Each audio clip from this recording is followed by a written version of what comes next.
Chove muito aqui em Queimados, Baixada Fluminense.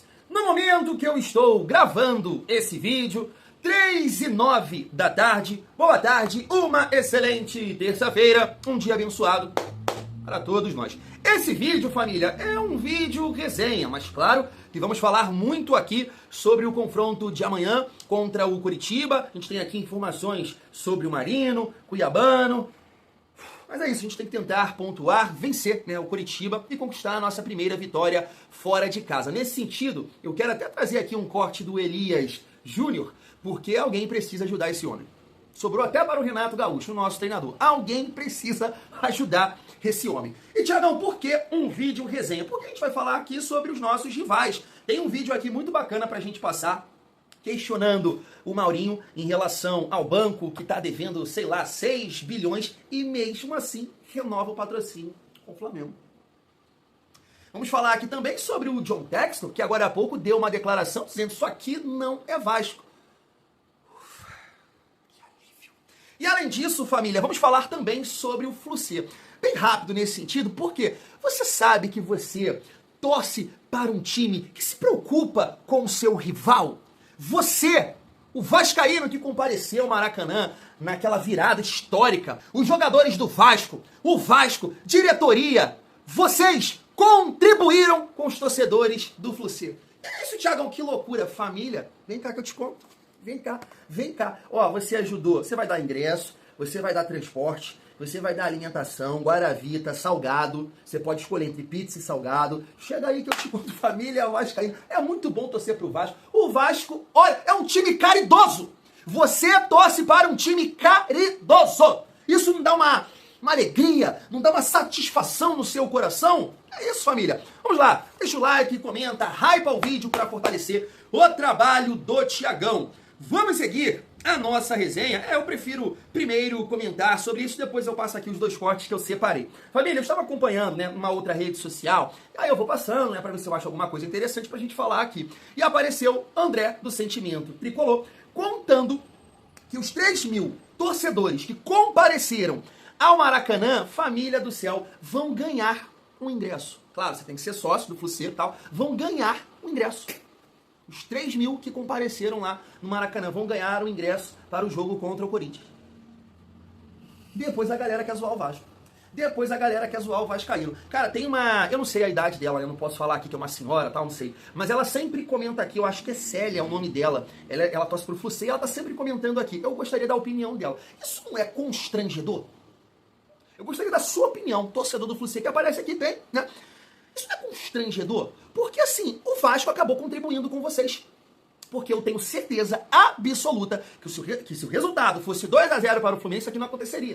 Isso aqui não aconteceria. Porque a ideia seria, pô, os 3.000 que compareceram lá no Maracanã, poxa, assistiram uma grande vitória. Mas o Vasco consegue uma vitória, uma virada histórica, uma virada assim sensacional, nesse, como é que fala aí? Claro, eu não vou exaltar isso aqui não, só tô falando que foi uma imagem bonita. Isso com certeza vai passar aí nesse esquema da retrospectiva de 2026 na Globo. Porque foi uma imagem linda. Aquele momento da fatiada do Adson, o corte, Thiago Mendes pedindo pra torcida, aí aquela imagem que pega o Cuiabano, a galera ali enlouquecida e sai o gol da virada. Aquilo ali foi cinema. Steven Spielberg não teria essa condição, essa... Às vezes foge as palavras, cara. Essa criatividade pra fazer uma cena dessa. Então o torcedor do Flu-C tá aqui, ó. Benefícios especiais para torcedores que foram a Vasco e Fluminense.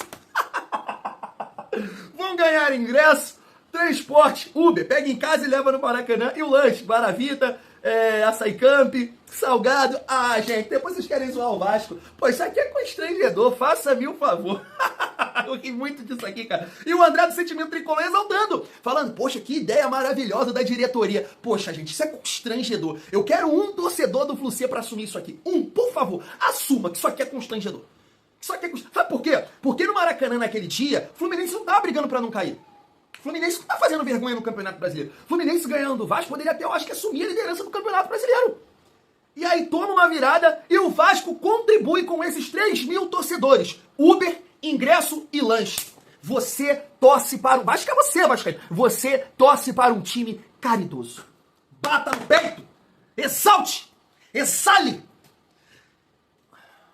Você vai, eu tô arrepiado. Nem sei se existe essa palavra. Família, seguindo, pra gente destacar aqui essa declaração do Textor, né? Tá aqui, ó. Isto não é o Vasco.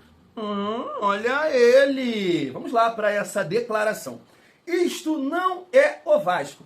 Não há quebra de acordo. O dinheiro entra e sai o tempo todo, no curso normal da gestão de um clube de futebol. E nossa empresa tem o direito de tomar decisões de gestão de caixa que funcionaram bem o suficiente para nos levar a conquistar 2 campeonatos. Aí ele fala mais coisas lá, mas não é interessante aqui pra gente, porque eu tô pouco me lixando para o Botafogo. E John Textor que criticou, né, muito Pedrinho na ocasião que tomou o controle da SAF do Vasco, né, a família vascaína. Ainda bem que o Vasco não é o Botafogo, né? Ou vice-versa, a família vascaína. Porque a gente entende o caminho, né? Claro, eu não sou hipócrita aqui, eu pontuei isso aqui naquele momento de tristeza, de dificuldade. Poxa, como é que pode a nossa SAF ser assim, horrorosa, vender do jeito que vendeu, né? Pra uma empresa que não tem dinheiro, mano. O Vasco foi vendido pra uma galera que não tem dinheiro, cara. Isso é uma loucura demais, sabe? E aí o Botafogo competindo, 23, né? Conseguiu títulos em 24, claro que eu falei aqui sobre isso, né? Mas muita gente pontuava isso, como é que o Botafogo ia sustentar e não sustentou. Agora está passando por momentos de dificuldade e medo, né, do John Textor. Mas me parece que a associação não tem essa força, né, para assumir ali, para tomar o controle do John Textor. E ele vai fazer o que ele quiser aí no Botafogo, família vascaína. Então, tô pouco me lixando, até porque, né, ficaram aí gritando, soberba, a minha marca é maior e não sei o quê. Cara, entraram num mundo assim muito louco, um mundo paralelo deles, porque eles pegaram um recorte de 24 e colocaram isso como se fosse a vida do torcedor do Botafogo, a vida do Botafogo. Aquele ano ali aquilo ali não existe, aquilo ali não foi o Botafogo, porque aquilo ali não se sustentou, né, nos próximos anos. 25, 26, tá passando aí por momentos de dificuldade. Então eu não entendo o torcedor do Botafogo pegar esse ano e falar, agora eu sou isso. Esquecer tudo que eu já passei na minha vida, todas as dificuldades que eu já passei. É loucura demais. E aí um outro ponto, família, que a gente pode debater em relação à SAF do Vasco, que foi até, né, um comentário do Rica, de outros canais também falando que o Pedrinho não quer isso para o Vasco, né? Uma questão de, sei lá, dentro de 3 anos o Vasco tem que conquistar um título importante. Dentro de 5 anos o Vasco tem que ter um orçamento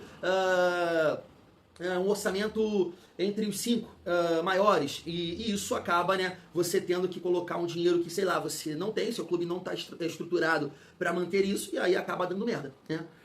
Ou você, no caso do Vasco, que aconteceu, né, não entendo muito disso, mas me parece que isso acabou acontecendo, você superfaturando algumas negociações. David, João Vitor, Hugo Moura, entre outros jogadores, né? Pedrinho ficava revoltado quando falava sobre isso, né, da dificuldade de reforçar. Você via na cara dele, ficava vermelho para falar, gente, a minha folha é a 4ª do país, e olha meu time, cheio de limitações, justamente por isso, porque você no contrato você tinha que, né, dentro de um período, tá entre as 5 maiores folhas, uma parada assim. Aí você tem que ficar aturando o Chiliquento Dias defendendo o Rodrigo Capello, né? Defendendo o Rodrigo Capello. Pô, faça-me o favor, né, gente? Não dá. Então, a gente tá vendo o Vasco tentando trilhar um caminho totalmente diferente, que num primeiro momento o olhar, né, os olhos do torcedor não vai brilhar como brilhou lá, né? O Osório falando que ia ter dinheiro, que ia brigar por Copa do Brasil, por Campeonato Brasileiro, Libertadores, Mundial de clubes, mas, né, pro futuro vai ser um clube mais estruturado. É assim que a gente espera que o Vasco consiga, né, alcançar os seus objetivos, que é ser campeão, família vascaína. Outro ponto que a gente pode debater aqui rapidamente sobre o Botafogo, tava vendo aqui, né, o maluco da coxinha, Felipe Neto, falando que o Diniz, né, tá sendo cogitado para assumir o Botafogo, e ele escreveu isso aqui, ó: qualquer um que defenda Diniz no Botafogo deve ser esculachado, achincalhado, humilhado, debochado e tratado como um anti-botafoguense. Que isso, hein, coxinha? O cara tá bolado aí com o Fernando Diniz. Acho que eu não vou falar nada sobre o Diniz, porque realmente defendi a contratação dele quando ele chegou no Vasco. O Vasco teve grandes atuações com o Fernando Diniz, 6-0, 5-1, 3-0 no Fortaleza, jogando muita bola, mas é um cara vaidoso. É um cara muito vaidoso, e eu acho que essa vaidade não serve, né? Não dá pro Vasco, cara. Porque você tem que entender o momento, você tem que entender a dificuldade dos seus atletas com o sistema. O modelo não tá funcionando, você muda, né? Você tenta corrigir a rota. E no Vasco ele não fez isso. Não somente no Vasco, né? Em outros clubes. Então, vida que segue aí. Eu acho que o grande ponto do Diniz no Vasco, para não dizer que não ajudou, foi, né, realmente o Ryan. Ele foi muito importante nessa evolução do Ryan, família vascaína. E só pra gente finalizar a questão dos rivais e falar sobre o jogo de amanhã, família, deixa eu passar esses 2 cortes que eu separei aqui pra essa resenha. Olha só. Vou mostrar uma coisa aqui que o Maurinho não fala com vocês. O jornalista Bruno Melo, da CBN, trouxe um questionamento. Como explicar que um banco que tem um rombo de 6 bilhões de reais renova o patrocínio com um time de futebol num valor milionário para a marca aparecer de uma forma ainda mais discreta? Era um valor muito alto por um espaço pequeno da camisa e agora ficou ainda menor. Parece que alguém se escondeu. Ó, não me mostra não, eu tô aqui escondidinho, não quero aparecer. Oposição do governo federal questiona patrocínio de 42,6 milhões do BRB, Banco de Brasília, ao Flamengo, em meio ao escândalo do Banco Master. Não quero falar de política, mas o Flamengo se envolveu com essa tramóia toda. Como é que se explica que normalmente você quer expor a sua marca, quando você quer patrocinar um time de futebol, você paga um valor por um espaço na camisa. Quanto maior o valor, maior é o espaço na camisa. Para divulgar mais, para aparecer nos jogos, televisão, horário nobre da Globo, etc. Como é que você explica aumentar o valor do patrocínio para aparecer menos, ficar mais escondido, mais difícil de ser visto na camisa do Flamengo, e justo um banco que está envolvido em escândalo de corrupção? Quanto mais a gente cava sobre o Flamengo, mais sujeira tem. Mas o seu Maurinho, Mauro César, adora falar da SAF do Botafogo, com o Textor, tá certo. Adora falar do Lamáquia, que vai comprar a SAF do Vasco, que não pode, enteado da Leila Pereira do Palmeiras, da Crefisa, mas falar do escândalo do banco BRB com o Flamengo, isso ninguém fala. Sem contar que lá atrás ainda teve o escândalo com os cartõezinhos. Procurem saber sobre cartões do banco BRB com a logo, né, emblema do Flamengo, no Google. Joguem e procurem sobre isso e depois venham me contar. De jogar, é ruim. Ele é forma fraco. de jogar Você é interessante. O cara é campeão. Você joga com reserva. O cara é vice-campeão do mundo. O cara é campeão do mundo como jogador. Ele é campeão do mundo. Ele é campeão do mundo como jogador. Ele é vice-campeão da última Copa. Você tá de brincadeira, é óbvio que é. Claro que Nesse não. momento, não. Claro que não. Não? Ah, não. Ah, não. São áreas diferentes. Um treina a seleção há 14 anos. Ele é campeão do mundo. São propostas diferentes. Ele é vice-campeão do mundo. São propostas ele é campeão do mundo como jogador. Ele é melhor que o Ancelotti como técnico. O Ancelotti, vou te Não dá pra explicar. equiparar. Só pra te explicar uma coisa importante. treina a que você não seleção. sabe. Eu conversei Treina com clube. 5 ex-jogadores do Ancelotti. 5. E todos me falaram, estrategicamente é fraco. Ele é um baita de um condutor. Ele é um baita de um cara que é leal, é justo. O cara é fraco, viu tudo que errou, pelo amor de Deus. Estrategicamente é fraco. Modelo de Ele jogo gerencia é bem fraco. estrelas. Ele gerencia bem as estrelas. Ele não pode conversa ser bem isso. com todo mundo. Ele faz... Pô, o Renato Gaúcho está aí até hoje. Renato Gaúcho está aí até Trabalhando hoje. no futebol E quem brasileiro. tira? Não dá E- pra comparar e o quem futebol tira? brasileiro com mas alguém espera que tava pouquinho. todo dia no Real Mas Madrid. espera um Não tem pouquinho. comparação. Por que você Ele foi ganha campeão de tudo? todas as Por principais que ligas do você mundo. ganha tudo no Real Madrid Mas o e elenco você é do Real Madrid, demitido? Nicola. Mas chegaram ao Real Madrid, se ele foi contratado pro Real Madrid, porque. Mas vocês estão diminuindo, não é possível. Vocês Não, é que o teu problema é que você você... está comparando o Renato Gaúcho com o Ancelotti. Não, eu tô falando que ambos têm características parecidas. Controlam muito bem o vestiário, conhecem de bola, que só faltava o cara estar há 50 anos fazendo a mesma coisa e não conhecer. Mas não é estrategista, não é de modelo, não é o cara que planeja aquele treinamento como o Leonardo Jardim planeja, como... Mas então o Jardim é melhor que o Ancelotti? O Jardim é melhor que o Ancelotti. É lógico que o Leonardo Jardim é melhor que o Ancelotti. Agora, o conjunto da obra, o Leonardo Jardim não é que é melhor, é muito melhor Por que o Jardim só tem propostas há bastante tempo mas do você futebol tem brasileiro essa e do futebol do Oriente mania. Médio? Vamos esperar esse ano. Queria entender e por quando que ele o futebol atropelar, europeu quando ignora o você Jardim. já viu o que ele fez em pouquíssimos dias? E eu nem conheço o Leonardo Jardim, hein? Não sou empresário dele, nem conheço. Nunca entrevistei, não sei o que ele é, como ele é, se ele é boa gente, se não é. Estou um pouco preocupado. Ele, como treinador, é um monstro. Veja o Cruzeiro com ele, veja o Cruzeiro com o Tite. Veja o Flamengo tomando gol atrás do outro com o Felipe Luiz, na pior temporada dos últimos 10 anos de começo de temporada do Flamengo, e veja o que ele fez em 3 jogos comandando o time do Flamengo. Esse é o Leonardo Jardim, muito melhor do que o Ancelotti. Mas, para a seleção brasileira, é importante destacar. O treinador não tem muito tempo de treinar, então ele precisa ajustar as peças. Ele precisa ajustar, encaixou, fica quietinho, não mexe. Tá aí, vamos focar primeiro nessa questão do Maurinho, porque ele escreveu essa matéria aqui na UOL, né, dizendo que o Flamengo alega que não haveria como romper parceria com o banco, né? E ele fala lá das questões jurídicas, que o Flamengo tá seguro e tudo mais, tá? Tá sim preocupado com a imagem do clube, mas tá tranquilo, né? Porque,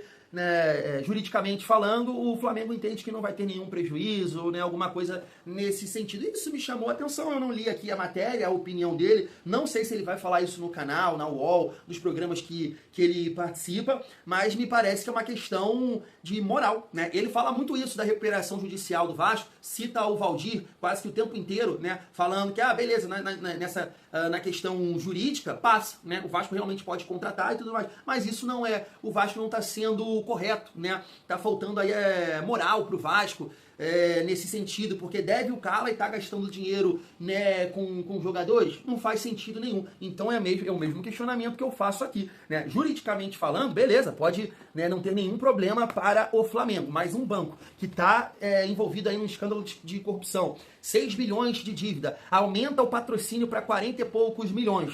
Isso é correto? Isso realmente existe essa questão de moral para a imagem do clube? Maurinho. Cara, o meu avô realmente me passou o melhor ditado do mundo. A língua é o chicote da vida. Um minuto de silêncio. Agora vamos falar de bola, né, Maurinho? Não é brincadeira. Família, deixa rapidamente eu destacar aí, porque sobrou até pro Renato Gaúcho, né? E eu acho que o Elias Júnior, ele precisa de ajuda. Claro que, assim, nesse vídeo aí, eu fui nos comentários, e teve até um que me chamou a atenção, falando, cara, se ele falar isso pra realmente gerar um debate, cara, aquele dia lá no São Januário, pra gerar um debate, pra aparecer, sabe, de uma forma, um corte polêmico, né? Mas não, aí tem que ter bom senso, cara, tem que ter bom senso. Não faz, não, porra. Tem certas coisas que não dá pra aturar, mano. Leonardo Jardim é melhor que o Ancelotti. Oxe, que isso, cara? O cara por onde passou foi campeão. 300 Liga dos Campeões. Títulos nacionais. Que loucura é essa, gente? Que loucura é essa? Pô, eu pergunto pra você prefere ser um cara fraco, taticamente falando, e ganhar tudo? Ou você prefere ser um cara, né, que não ganha nada? Porque os títulos do Leonardo Jardim sei lá, um campeonato português, um campeonato francês ali, uma Copa da Arábia Saudita. Gente, que loucura é essa, mano? O cara faz um recorte do trabalho dele no Cruzeiro, que não ganhou nada, e fala que o maluco é melhor que o Ancelotti. Ainda sobra pro Renato Gaúcho, cara, que também não sabe nada taticamente, né, segundo o Elias Júnior, né? Eu tô um pouco me lixando para isso, eu quero saber, né, dos resultados, é isso que eu quero. O Vasco precisa vencer, o Vasco precisa ganhar. Então se o Renato é isso ou aquilo, não me interessa, até porque ele tem que tirar o melhor do grupo, e me parece que é isso que ele tá fazendo. Não adianta você ter um conhecimento tático, uma questão, uma filosofia, uma coisa diferente, não vencer, não ganhar, não trazer conforto ali para os seus atletas. E é isso que o Renato tá fazendo, e é o que importa, a família vascaína. Mas alguém precisa ajudar o Elias Júnior, né? O Jorge Nicola, ele é muito educado, muito educado. Ou o Elias Júnior, ele é dono da Band, que ele pode ficar falando isso, gritando com os outros, berrando com os outros, eu não sei. De repente ele é um dos donos, porque não dá, mané. A Ana Paula lá e o Jorge Nicola, eles ficam falando baixinho, o cara gritando uma loucura dessa. Depois chega um ou outro falando que eu sou merda, que eu não comento, que eu não sei nada, que canal horroroso. Mas, gente, olha aí. O cara é um profissional, jornalista, né, conceituado, muito tempo aí na televisão. O que o cara fala? Então eu tenho, né, liberdade para falar aqui, pelo amor de Deus. Então vamos lá, família, para finalizar essa resenha, falar um pouco sobre o confronto de amanhã. Informação de agora há pouco do Vene Casagrande: Marino Inestrosa deve ser o substituto de Andrés Gomes na partida contra o Coritiba. Adson foi outra opção testada por Renato Gaúcho nos treinamentos, mas corre por fora, né? Inclusive, no nosso vídeo de mais cedo, a gente colocou aqui, né, uma resenha lá da Rádio Curitiba, um canal também do Curitiba, da Rádio Curitiba, perdão, e um canal que cobre o Curitiba, falando sobre essa situação, né? Até provocaram ali o Marino, falando que ele fala muita besteira, e que ele é marrento, que ele é uma ala. Espero que ele possa decidir esse jogo amanhã pra gente. Um outro ponto que eles levantaram é isso, é você trocar, no caso você colocar o Marino, que tem uma característica mais próxima do Andrés Gomes, diferente do Adson, né, que é um jogador mais técnico do que rápido, que vai arrancar, que vai puxar o contra-ataque. Então sempre foi assim a minha escolha aqui, né, se eu fosse treinador, claro, e me parece que isso vai acontecer. Que bom que o Marino vem treinando bem, segundo as apurações aí, as informações, tá motivado, tá melhorando fisicamente, e é isso. Espero que ele possa começar muito bem sua primeira partida como titular, porque é aquilo que a gente fala, né, família? O Vasco vai passar por dificuldades, o Vasco vai ter momentos difíceis na temporada, e é bom, porque se você tem o Marino se colocando nessa condição de ser titular, você já muda, né, um pouco a característica do time. Por exemplo, hoje você joga com um ponta, né, armador ali, um ponta construtor, que é o Nuno, pelo lado direito. O Marino se coloca nessa condição, você já ganha 2 jogadores de velocidade, fica um time mais explosivo para puxar contra-ataque, um time para pressionar em determinados momentos também, e assim vai para outros jogadores, Spinelli, Brenner, JP, Rojas, né? Tem que aparecer, a galera precisa aparecer. Então eu gosto muito aqui da escolha do Marino Inestrosa. Eu tava vendo que o lateral esquerdo do Coritiba, cara, é o Bruno Melo. Aquele que já passou pelo Fortaleza, chegou a jogar no Corinthians. É um cara alto, né, mas que não tem tanta intensidade não. De repente o Marino vai se criar pelo lado direito do nosso ataque, né, a família vascaína. E aí um outro ponto pra gente destacar aqui, também informação do Venê, que o Cuiabano está fora da partida de amanhã. A previsão é que o lateral esteja disponível para o jogo contra o Botafogo neste sábado. É isso, família. Decisão correta, né, não dá pra você arriscar, perder o jogador. Então você fica sem o Cuiabano aí para esse jogo contra o Coritiba. É uma perda que o Vasco vai sentir, né? A gente está falando de um dos melhores jogadores do Vasco nesse recorte de 4 partidas. É ele, é o Andrés Gomes e o Thiago Mendes. Ou seja, o Vasco vai estar sem 2 dos seus 3 melhores jogadores para essa partida. Então, por isso que eu comentei aqui, a galera precisa aparecer, né? No caso, o Marino, né, que vai atuar no lugar do Andrés Gomes, e o Piton, que vai jogar no lugar do Cuiabano. Família, um ponto que eu acabei não destacando aqui no vídeo de mais cedo, em relação a essa questão do Cuiabano, eles estavam comentando lá que o Ronier, atacante de velocidade do Coritiba, seria importante, né, para ajudar na marcação, nas subidas do Cuiabano. E agora a gente vai ter um Piton e um Nuno provavelmente jogando pelo lado esquerdo, e os dois, a gente sabe, né, que tem essa dificuldade para marcar. Então vai ser um lado direito, no caso do ataque, do comando de ataque do Coritiba, que a gente vai ter que ter esse olhar aí de preocupação. Entendo que o Renato vai ajustar isso aí, né? Porque são 2 jogadores. A gente viu em algumas partidas do ano passado a dificuldade do Vasco em marcar pelo lado esquerdo, porque a gente sempre comentava, né, que o Nuno estava cansado, desgastado, e hoje a gente está vendo, né, que o Nuno é isso. O Nuno tem essa característica, ele não é um cara intenso, ele tem essa dificuldade física, né? Então a gente tem que ter esse olhar aí pro lado esquerdo, porque perde um jogador que tem muita força física, né, que conseguiria competir com esse atacante de velocidade, né, do Coritiba, e agora a gente tem o Piton, que tem muita dificuldade, a gente sabe disso. Então espero que o Piton possa sustentar, voltar bem, né, amanhã e contribuir, né, com os 3 pontos. A gente precisa ter a nossa primeira vitória fora de casa aí, né, família vascaína, é isso, né? Vamos lá. Tá confiante? Eu tô. Pô, rapidamente, eu tava vendo a live ontem vendo os comentários da live do canal Atenção Vascaínos, eu achei a galera muito desanimada nos comentários. Falei, que é isso? É o jogo pra perder, hein? Tô sentindo... Não, que é isso, gente? Eu tô confiante. Vamos, né, viver esse bom momento aí intensamente. A gente precisa vencer amanhã. Fui!